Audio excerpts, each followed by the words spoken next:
Well, the witches stare with their limbs akimbo, silhouettes of statues up in the window. Call me to come in with a crooked crescendo, but I don't. Devotees dance among the pantomimes on the promenade, into a tabernacle on the lawn, but I don't follow because she's mine. She's mine. She's mine. All mine. Yeah, she's mine. Mine. Mine. Midnight moved across the people's park, and I fled the fire like a spinning spark upon to a porch in the dark, and she was waiting right there for me. She knows that my hands are empty as I go past the mothers of envy, and I don't have to fumble in the dark for my keys. I believe she's mine. She's mine. She's mine. All mine. Yeah, she's mine.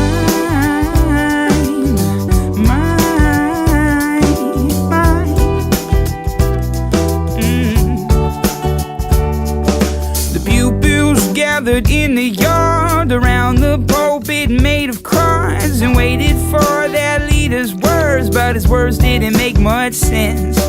His mouth is spat out a fist of daggers, and his tongue is swirled in a southern swagger. And I looked at all the people gathered, but they were all in a trance. And she's mine.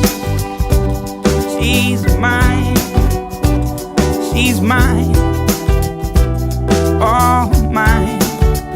Yeah, she's mine, mine, mine. I was thrown before the court of Canes, tossed my soul to the furnace flames, where all my heroes have been slain, exiled or put in prison, because they rose above the mess, and because their power posed a threat, and because they spoke of something else when everybody else didn't. And music fills the space between the deities and the prophecies of our bodies, pressed seamlessly, silent in the sand. She looks at me so fearlessly, and I take it all too seriously, but it all becomes so clear to me. It makes me understand